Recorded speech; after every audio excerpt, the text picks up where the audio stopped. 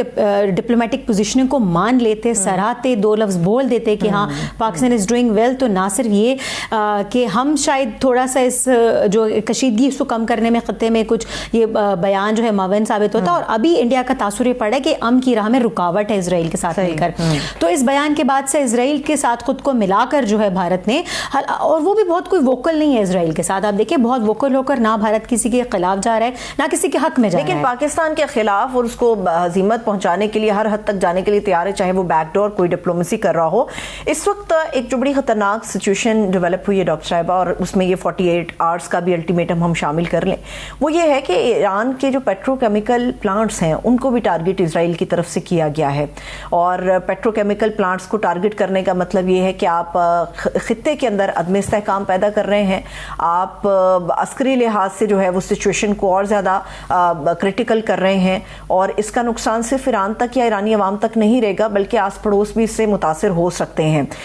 اس قسم کے جو حملے ہیں کتنے مہلک ہیں, اور جس جنگ کو ختم کرنے کے لیے مذاکرات کی بات ہو رہی ہے,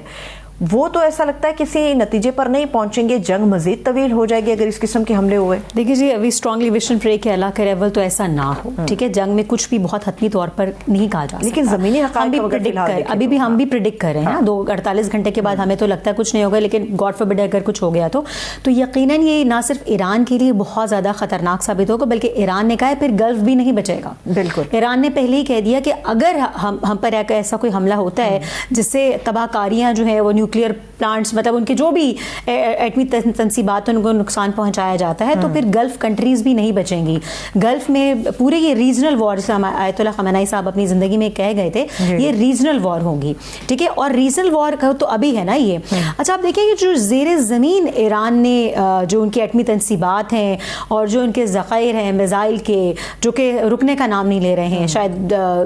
خیال یہ کیا جاتا تھا کہ جناب شاید 2 دن میں ان کی جو میزائلز ہیں وہ ختم ہو جائیں گے, بٹ وہ بیک بائی رشیا اور بیک بائی چائنا, ایران کے اپنے جو انہوں نے بار بار نئے نکال رہے ہیں, جو بن پڑ رہا ہے اس کو کر رہے ہیں. تو ایران دہائیوں سے اس جنگ کے لیے تیار تھا, تو اپنے زیر زمین اسلحہ میزائل اور ایٹمی تنصیبات کو محفوظ ابھی تک اس کے ہیں, اور وہ نہیں رک رہا ہے. اور طویل مدتی جنگ کے لیے اس وقت صرف اور صرف ایران تیار ہے. 13 فوجی امریکہ کے مرے ہیں تو پورا امریکہ ہل کے رہ گیا. اسرائیلی آلریڈی بنتر بن گاڑیوں میں چھپے بیٹھے ہیں. ٹھیک ہے, تو نہ امریکہ افورڈ کر سکتا ہے نہ اسرائیل افورڈ کر سکتا ہے, ہار وہ چکے ہیں ان اینی وہ ڈپلومیٹکلی, اسٹریٹجیکلی, ملٹری, اتنی بڑی ملٹری, اتنی پاورفل ملٹری کے باوجود بھی جو ہے وہ ایران جیسے ملک کے آگے گھٹنے ٹیکنے پر مجبور. اگر امریکہ کیا یہ ڈاکٹر صاحب یہ چیز افورڈ یا برداشت کر پائے گا کہ جس طرح سے انہوں نے کہا کہ جی ہم ایران کو پتھر کے زمانے میں بھیجیں گے, اور جو یورینیم اس وقت افزودہ ہوا پڑا ہے ایران کے پاس, تو وہ یورینیم بھی ہم اٹھا کر امریکہ لے جائیں گے, وہاں پر جا کر محفوظ کریں گے, ایسی کوئی کوشش امریکہ افورڈ کر پائے گا اگر اس قسم کا قدم اٹھائے؟ کیسے کر پائیں گے اگر وہ کرتے بھی ہیں تو؟ بوٹس آن وار ہو نہیں سکتے ہیں, زمینی جنگ وہ جیت نہیں سکتے. ایران کے ساتھ کوئی زمینی جنگ کر ہی نہیں سکتا, اس کی جغرافی ہے, مطلب کہیں پہ آپ کے جو لائف لیس ڈیزرٹس ہیں, کہیں پہاڑ ہیں, کہیں کوئی برفانی پہاڑ ہیں. آپ بندر عباس سے اگر آپ آتے ہیں اسٹریٹ آف ہارمز سے, تو وہ تو اتنی تنگ جگہ ہے کہ اگر وہاں پر نیوی لڑتی ہے تو ایک جہاز وہاں پہ پھنسے گا تو سالوں لگیں گے اس کو کاٹ کر نکالنے میں. سالوں کے لیے دنیا جو ہے وہ بھی تو چند دنوں کے لیے آئل سے محتاج ہوئی, تو اکنامکلی دیکھ لیں دنیا کس نہج پہ پہنچ گئی, اسٹرگلنگ اکانومیز کہاں پہ پہنچ گئی ہیں. اگر بندر عباس پہ ایک جہاز کو بھی مارا جاتا ہے, نشانہ بنایا جاتا ہے, تو یہ ول بی ہیوج ڈیزاسٹر. ٹھیک ہے, تو آپ ایران تک پہنچیں گے کیسے؟ میزائلوں سے تو بھی آپ ہار گئے ہیں. ٹھیک ہے, بوٹس آف گراؤنڈ آپ کر نہیں سکتے, نیوی کے ذریعے سمندر کے ذریعے آئیں گے تو وہاں پر تو 2 جہاز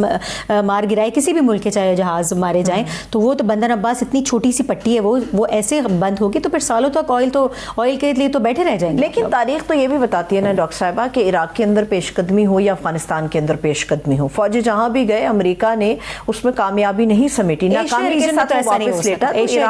ایران کے جو لوگ ہسٹری سے واقف ہیں ان کو بڑی اچھی طرح سے پتا تھا کہ ایران کے خلاف جو جنگ امریکہ یا اسرائیل کے کہنے پہ شروع کر رہا ہے اس کو جیتنا, اس کے لیے کامیابی حاصل کرنا آسان نہیں ہوگا, کیونکہ ایرانی قوم کی ایک ان کی جو اسٹریٹجی ہے, ان کے جو خون کے اندر چیز شامل ہے, جو لوگ وہ اپنی سنت میں شامل رکھتے ہیں, اس سے نہ ان کو روکا جا سکتا ہے نہ ان کو ہرایا جا سکتا ہے. مین پاور ہی کے آگے تو اس وقت وہ ہار رہے ہیں ایران ہے. ایک تو اکنامیکلی امریکہ جو ہے economically strategically and man power, ٹھیک ہے. میں نے آپ سے جس طرح کہا کہ 13 فوجی ان کے مرتے ہیں تو 80 لاکھ لوگ سڑکوں پہ نکال آتے ہیں کہ ہم عراق کی طرح ایک طویل المدتی جنگ شروع نہیں کرنا چاہتے, ہمارے فوجی مر رہے ہیں. ایرانی تو شہید ہونے کے لیے تیار بیٹھے ہیں. ایرانی تو کہہ رہے ہیں جناب کہ آپ نے ایک آیت اللہ خامنہئی صاحب مارے, ایک اگر آپ نے علی رائجانی صاحب کو, جو کہ بڑا لاس تھا ان کا, بہت بڑا, he was a strategic mindset کہ وہ ابھی دیکھیں ابھی جو کرنٹ لیڈرشپ ہے وہ بھی ویسٹرن فلاسفی میں مطلب وہ پی ایچ ڈی تھے, ایم فل تھے, اور کرنٹ اسٹریٹجی بھی کرنٹ جو لیڈرشپ ہے وہ بھی جو مطلب ان سینس کہ ویسٹرن فلاسفی میں ان لوگوں کو like they are diplomatically strategically they very strong. اور جو کہ مین پاور کی بات ہوتی ہے, جو جذبے کی بات ہوتی ہے, اس کے آگے تو مسلمانوں سے ویسے ہی کم ہی کوئی جیت پائیں. خاص طور پہ اب ایران کی تو آپ نے دیکھ لیا, وہ ویلا کی طرح سمجھ رہے تھے 2-4 دن میں جنگ ختم ہو جائے گی. سنت میں شہادت exactly it was all started by the Israel, مطلب the war was planned by Israel executed by امریکہ. بالکل. اور یہی تاثر ملا ہے امریکنس کو کہ ہم اپنے لیے تو لڑ نہیں رہے, ہم تو اسرائیل کے لیے لڑ رہے ہیں, تو ہم اپنے فوجی اسرائیل کے لیے کیوں مروائیں نا. تو یہی بات ہے جس نے پولیٹیکلی نہ صرف ٹرمپ کو پیچھے کیا. آپ دیکھیں ہر گزرتے دن کے ساتھ ٹرمپ کے خلاف اور ایران جنگ کے خلاف امریکنس کی تعداد بڑھتی جا رہی ہے. 60-70 سے 82 تک ریشو پہنچ گئی, جو لوگ نہیں چاہتے ایران کے ساتھ جنگ ہو. تو آپ دیکھیں کتنے مختصر سے, وہ بھی جوئش لابی ہے وہاں پر, جو کہ شاید وہ بھی جوئش میں بھی زیونسٹ مائنڈ سیٹ ہے جو کہ یہ جنگ کی طرف جاتا ہے. اب جو پیور جوئش ہیں وہ تو اسرائیل کے اندر بھی نہیں چاہتے ہیں کہ جنگ ہو, وہ اس سے بچ رہے ہیں, وہ اس سے بچ رہے ہیں. اسرائیل کے اندر ایک علیحدہ اسرائیل ہے جو اس سے بچنا چاہتا ہے کہ جنگ مسلط نہ کی جائے اور نہ اس کا نقصان جو ہے وہ ہماری قوم کو اٹھانا پڑے. اب کسی بھی صورت میں امریکہ اس جنگ کو جیتنا چاہتا ہے, اور ٹرمپ کی فرسٹریشن بھی ہمیں یہ بتاتی ہے, اسی لیے وہ کبھی قتل کی دھمکیاں دیتے ہیں, کبھی وہ اٹیکس کی دھمکیاں دیتے ہیں, اور اس کے اوپر بڑا اسٹرانگ قسم کا ری ایکشن جو ہے وہ قتل کی دھمکیوں پر انہوں نے دیا ہے کہ جو کرنا ہے آپ کر کے دیکھ لو, ہم اس کے اوپر نہیں ہاریں گے. لیکن جس قسم کے تھریٹس آ رہے ہیں, آپ کو نہیں لگتا کہ سچویشن خود امریکہ یا ٹرمپ خطرے میں ڈال رہے ہیں؟ ایک طرف سفارتکاری کی مذاکرات کی بات کر رہے ہیں, کوئی ڈیل لینا چاہ رہے ہیں, اور ایک اس قسم کے سٹیٹمنٹس آ رہے ہیں, تو یہ کتنا مشکل کر دیں گے پاکستان کے لیے سفارتکاری کرنا اور امریکہ کے لیے اس جنگ کا پرامن طریقے سے ختم کرنا. دونوں چیز. پاکستان کی سفارتکاری اتنی خطرے میں نہیں ہے جتنی امریکہ کے لیے جلدی پرامن طریقے سے جو ہے وہ خطرے میں ہے جنگ کو ختم کرنا. اور یہی ہپوکریٹک اپروچ ہے جس کا ایرانی اسپیکر نے بھی ذکر کیا تھا کہ ایک طرف تو آپ جنگ روکنے کی پاکستان کو سراہ رہے ہیں, میڈیٹر پاکستان کے کردار کو جو ہے وہ اپریشیٹ کرے, دوسری طرف آپ جو ہے مزید اپنی فوجیں سین ڈیاگو سے آپ نے فوجیں نکالی اور آپ فوجیں نکال رہے ہیں. تو یہ کون سی ہپوکریٹک اپروچ ہے؟ مطلب ایک آپ نے ایک امیج بلڈ کرنے کی ناکام کوشش کی کہ دیکھو ہمارے پاس فوج ہے, بھیج رہے ہیں, فوج آپ کے پاس ہے, آپ بھیج رہے ہیں, مگر کیا آپ جنگ بھی جیت رہے ہیں کہ نہیں؟ ڈپلومیٹک گراؤنڈ پہ آپ نہیں جیت رہے, ملٹری وائز نہیں جیت رہے, ڈیفینس وائز نہیں جیت رہے ہیں, کسی بھی طرح آپ جنگ نہیں جیت رہے ہیں. تو فوجوں کا دنیا کو دکھانے سے کہ ہمارے پاس اتنی فوجیں ہیں تو آپ فوج جنگ نہیں جیتتے. ابراہیم لنکن جو وہاں کھڑا ہے, کتنے ہزاروں فوجی وہاں پر موجود ہیں, ان کی جانیں, ان کی فیملیز. اب اکنامکلی بھی 1 ملین کا جو روز کا نقصان امریکہ برداشت نہیں کر سکتا ہے. 5-10 ہزار کے جو میزائل ہے ایران کے پاس, ان کے لیے انٹرسیپٹر جو ہے $5 سے 10 ملین کا انٹرسیپٹر ہے, اور ایک میزائل کو مارنے کے لیے 11 انٹرسیپٹر چاہیے ہوتے ہیں. تو دس از دا پرفیکٹ ایسیمیٹریکل وارفیئر جو کہ آنے والی ہسٹری کو پڑھایا جائے گا. ایک تو پاکستان کی جو مئی میں بھارت کے خلاف فضا میں ہی ہم نے جنگ ختم کی, وہ پڑھائی جائے گی, ڈیفینیٹلی وہ ہسٹری کا حصہ رہے گی. ایک ایران جنگ اور ان کی جو اسٹریٹجی ہے. ایک آخری سوال ہے ڈاکٹر صاحبہ, میں جو بار بار آپ سے پاکستان کی سفارتکاری کی بات کر رہی ہوں, اس کا جو نقطہ سب سے اہم ہے, اس وقت پاکستان کوشش کر رہا ہے کہ کول ڈاؤن ہو مڈل ایسٹ پورا, اور کوشش بھی کر رہا ہے. ہم نے دیکھا کہ پچھلے ہفتے 2 دن بڑی اہم ملاقاتیں رہیں, 4 بڑے اہم طاقتور وزرائے خارجہ پاکستان میں آئے, ایک بیٹھک ہوئی. ان وزرائے خارجہ میں ایک سعودی عرب کے وزیر خارجہ بھی شامل تھے. پھر اس کے ساتھ کچھ دن کے بعد گلف کنٹریز کی طرف سے کلامیاں بھی ہمارے سامنے آئے, جن میں سعودی عرب بھی شامل تھا, کہ امریکہ کو ریکویسٹ کی گئی کہ آپ کسی بھی طرح اس جنگ کو ختم کریں, ایران کے معاملہ جیسے بھی اس کی تمام صلاحیتوں کو ختم کریں.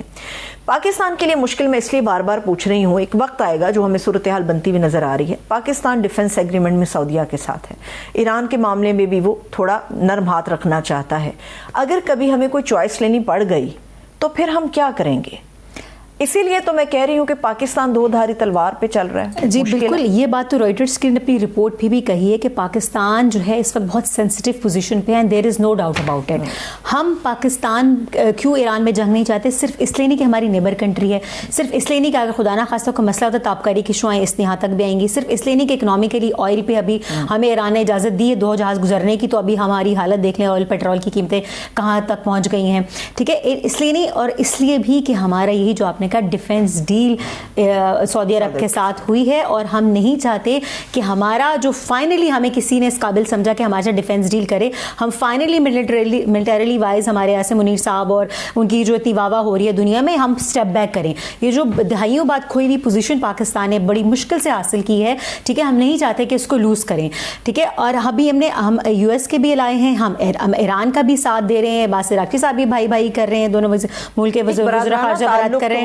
وہاں بھی اتنا بھائی بھائی پہلے ایران کے ساتھ بھی نہیں کبھی ہوا تھا. یو ایس بھی ہماری تعریف کر رہا ہے. ٹھیک ہے, ہم اس وقت اسرائیل اور انڈیا کے علاوہ جو پوری دنیا پاکستان کا اس وقت مداح ہے, تو کسی ایک کی ہمیں سائڈ لینی پڑے, ہم اسی بات سے ڈر کر جو ہے اپنی بیلنس اسٹریٹجک اپروچ کو, ڈپلومیٹک اپروچ کو برقرار رکھے ہوئے ہیں, اور ہم خود ڈر رہے ہیں کہ کل کو ایسا نہ ہو کہ ہمیں امریکہ, ایران یا سعودی عرب میں سے کسی ایک بلاک میں جانا پڑے, کسی کو چننا پڑے. بلاکس بن رہے ہیں لیکن ہم کسی بلاک کا حصہ نہیں بن رہے, ہم سب کے ساتھ جو ہے. اب دیکھیں ایک چیز ہوتی ہے آئی آر میں کہ جسے ہم اسٹریٹجک پوزیشننگ کہتے ہیں, جسے اسٹریٹجک انالیسس کہتے ہیں, وہ پاکستان کا اسٹرانگ ہے. ٹھیک ہے, ہماری جو انالیٹیکل اور اسٹریٹجک انالیسز ہے, مطلب ان اسینس کے ملٹری وائز دیکھ لیں, ڈپلومیٹک وائز دیکھ لیں, آن گراؤنڈ دیکھیں, وہ ابھی تک بیلنس پوزیشن پر ہے, اور ہم کوشش میں آج کی تاریخ تک اس کوشش میں کامیاب ہیں, اس کو بیلنس رکھیں. ہم اسی سوال سے ڈر رہے ہیں, اسی بات سے ڈر رہے ہیں کہ ہمیں کسی کے بلاک میں جھکنا پڑے اور جانا پڑے, وہ ہمیں چیز اسٹیپ بیک کر لیں. بالکل ڈاکٹر صاحبہ, یہی وہ وجہ ہے کہ ہمارے شک و شبہات بھی اپنی جگہ پر موجود ہیں, لیکن دعا گو بھی ہیں کہ پاکستان جس طرح سے بڑی بہترین طریقے سے سفارتکاری کر رہا ہے, پرامن طریقے سے اور بڑے متوازن انداز کے ساتھ آگے بڑھ رہا ہے, till the end of the date یا جنگ کے اختتام کی بات کر لیں, اسی توازن کے ساتھ آگے بڑھ جائے, اور خدا کرے ہمیں کسی ایک بلاک کو چننا نہ پڑے. بہت بہت شکریہ ڈاکٹر سندس مستقیم صاحبہ ہمارے ساتھ موجود تھے. ایک بریک لیتے ہیں, ہمارے ساتھ رہیے گا.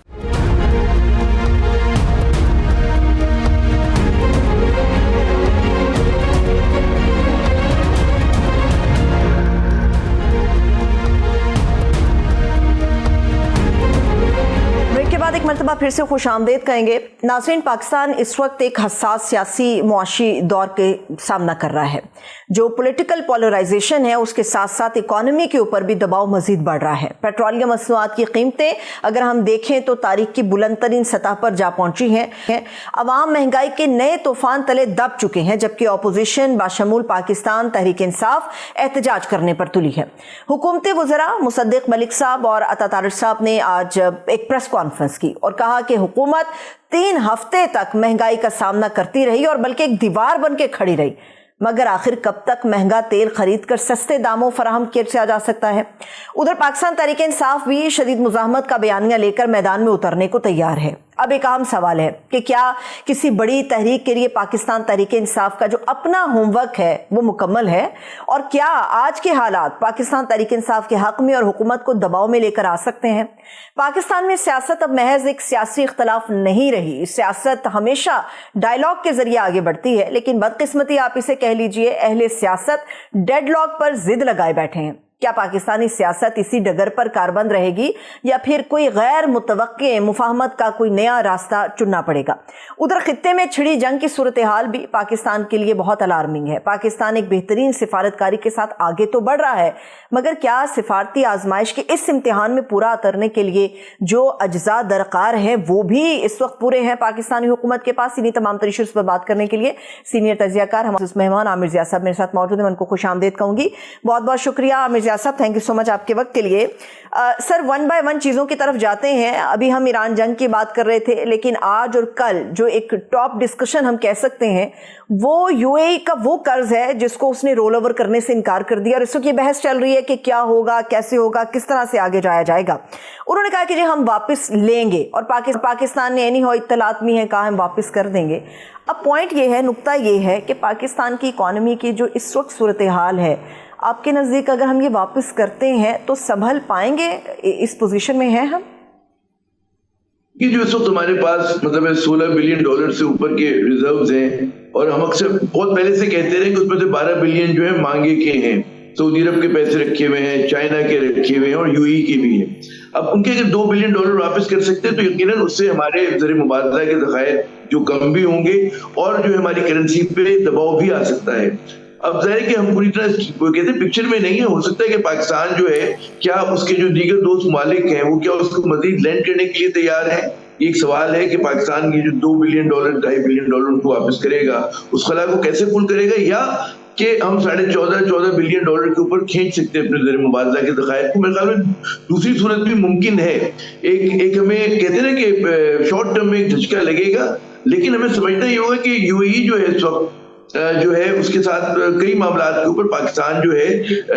کہتے ہیں ہم آہنگ نہیں ہے، اور UAE جو ہے جب سے اس نے مطلب اسرائیل کے ساتھ اس کے بہت ہی قربت کے تعلقات ہوئے ہیں، ساتھ ہی پھر ہم نے دیکھا بھارت کو اسٹریٹجک پارٹنر بنایا ہے، ہمیشہ سے پاکستان کے تاریخی طور پر ان کے ساتھ اچھے تعلقات رہے ہیں،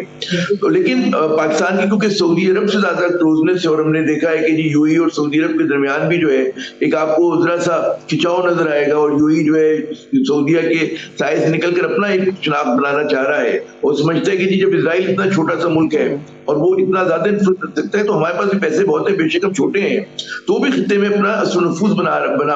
بڑھا رہا ہے۔ اس کی وجہ سے آپ کو لگ رہا ہے کہ جو ماضی میں ہماری ایک قربتیں ہوا کرتی تھی وہ کم از کم وقتی طور پہ جو ہے اس میں ذرا سے ایک دراڑ سی آ گئی ہے، دوریاں آ گئی ہیں۔ یقیناً پاکستان کی خواہش ہوگی کہ ان سے تعلقات کو بہتر بنائے، اچھا کرے، لیکن اگر اس وقت بھی 6% انہوں نے ہمیں دیا ہوا تھا سود، اور وہ ہر ماہ ہر 2 مہینے کے بعد رول اوور کر رہے تھے، تو ظاہر ہے کہ پاکستان کے پاس کوئی اور چوائس نہیں ہے، اور ہمیں یہ بالکل امید اور اعتماد ہونا چاہیے کہ پاکستان کے جو دیگر دوست ممالک ہیں جن کے ساتھ پاکستان مضبوطی سے کھڑا ہے، اب سوال یہ کہ کیا وہ آپ کی مدد کو آئیں گے نہیں آئیں گے، یہ ایک سوال ہے جس کے بارے میں میرے خیال میں حکومت جتنا جلد کوئی ڈیسیژن لے لے اور قوم کو اعتماد میں لے، جو مارکیٹ میں نروسنس ہے وہ دور ہو جائے۔